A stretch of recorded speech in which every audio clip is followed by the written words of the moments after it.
I get you? No, just ignore that. Talk to me. And tell me your name, where you live, and what you do. My name's David Brown. I live in Bolton in England, and I'm a university professor in American history. Right. Where were you born? In Lancashire, in England. So you spent most of your life in England? Yes, all of it, with the exception of a year in the States, 1989-90. So if you just spent 1 year here, what made you become an American history professor? Partly that year. I was in North Carolina. It's a very different place to the UK. My specialism is slavery in the South. The South is a very distinctive society. And I guess that my interest was from that year, seeing how the South became the way it was.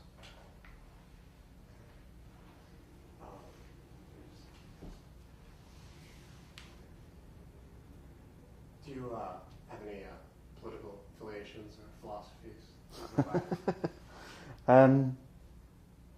I guess you'd call them, in American terms, a liberal. British terms. Slightly to the left of New Labour,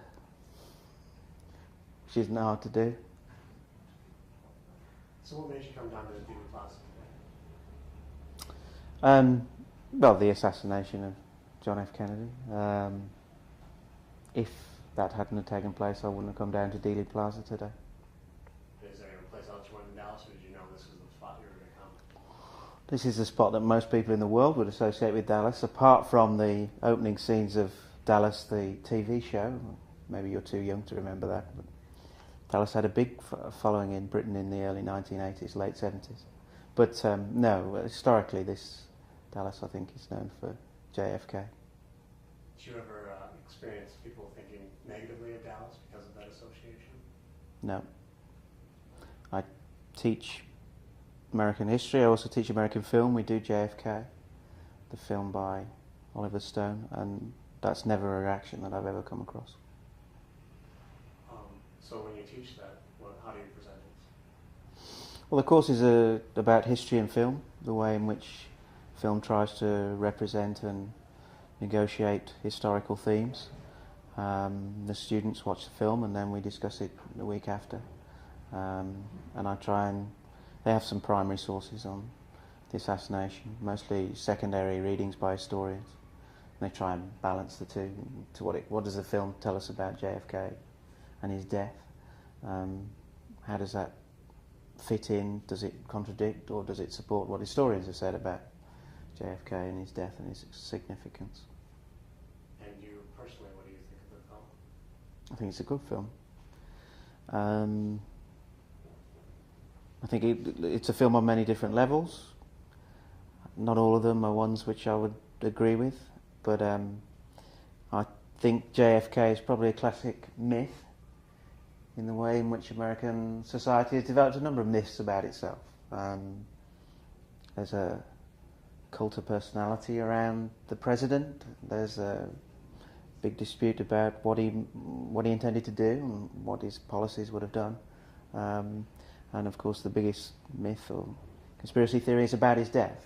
And I think it's quite spectacular the way Stone manages to incorporate many different conspiracy theories in his film, but maintains a watchable film.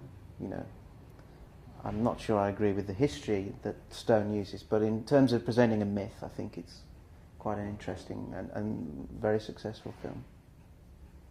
What's your take on the actual historic event? What do you think happened? A good question.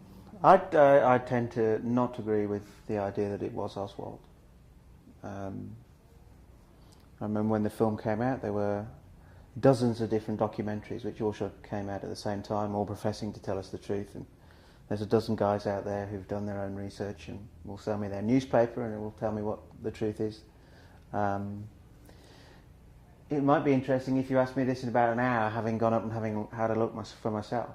But I think that there are a number of strange things which seemingly happened on that day which might suggest that it was not Oswald. But I don't know. I really don't know. And it's not something which although I'm an American historian, a historian of the 19th century, it's not something which I could profess to have any expertise on at all. Have you got a chance to walk around the plaza at all? Mm-hmm. Yeah. And how did it feel to actually be there? Well, my first reaction was that there's very little commemoration. There's not much by way of information apart from this building that we have here. Perhaps that's because Dallas doesn't want to remember that it happened within its city, I don't know. But you kind of think that JFK and the events which took place are so well known and so important and are part of the most important aspects of American history that the street would be shut down, or the actual route that he took, particularly where he was shot. I mean, there's nothing to commemorate where he was shot. So that was my first reaction.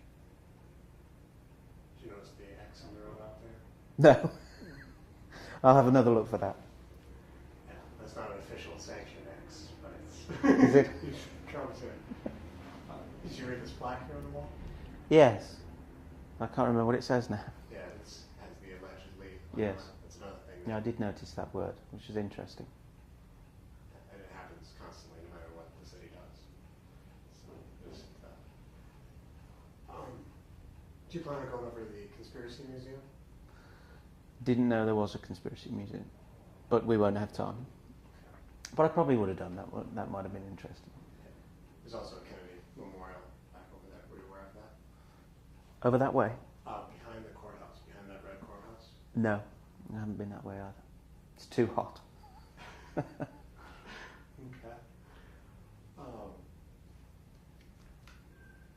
Do you know, when you first heard the Kennedy story, or did it have an impact on you? It's a good question. I couldn't place a date on it. I would guess I had an awareness of it from quite an early age, even growing up in England, where it was not an important, directly important event. Most people will probably be made aware of Kennedy when somebody says, "Do you know where you were when JFK was shot?" That is as common in England as it is in the US for that question to be asked. So my parents would.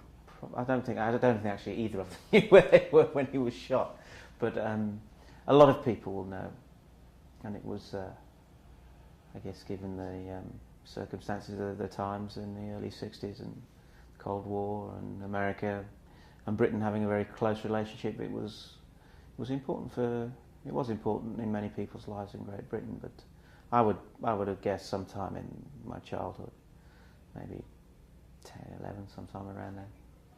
Do you have any projection on what the world might have been like if Kennedy hadn't died here that day in Dallas? Well, that's a more historical question. That's one of the interesting things about the film. The short answer is I don't think we know. I think his record in government is quite mediocre. I don't think he'd initiated any great reforms.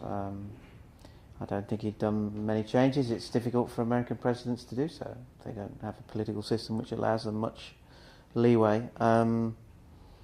So I don't think we know. I certainly don't think that the world would have become automatically a wonderful place had he lived, and it consequently, when he died, it headed in a different direction. I don't think that would be fair. Do you think that people will continue to come here for 100 years from now and beyond? Absolutely. Why do you say that? Beyond. Because history is very important to everybody, but it's particularly important in the US, which is a young country without the buildings that you find in Britain and Europe. I guess Kennedy strikes a chord with most people in the country, and I think they probably feel a great sense of loss when they come here. I did half expect to see some people here tearful or upset. Maybe that happens at other times when I'm not around, I don't know. But I think this will be a place people will visit for many, many years. And lastly, do you have any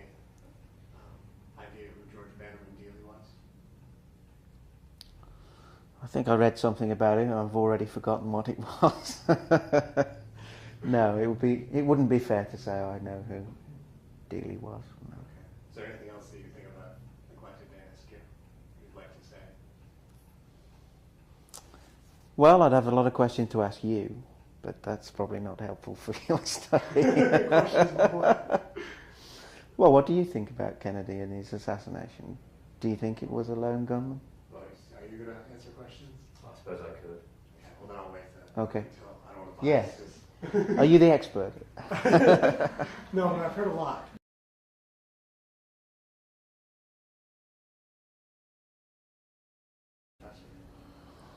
Partly that year. I was in North Carolina. It's a very different place to the UK. My specialism is slavery in the South. The South is a very distinctive society. And I guess that my interest was from that year and seeing how the South, university professor in American history. Right. Where were you born? In Lancashire, in England. So you spent most of your life in Yes, England? all of it. With the exception of a year in the States, 1989-90. So if you just spent 1 year here, what made you become an American history professor?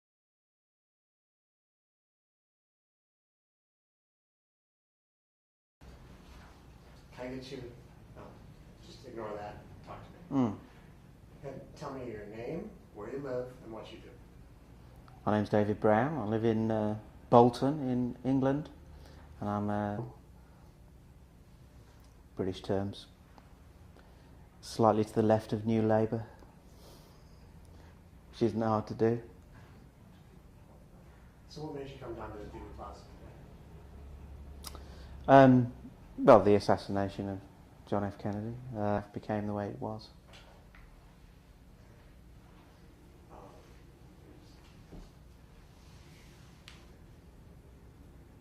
Do you have any political affiliations or philosophies?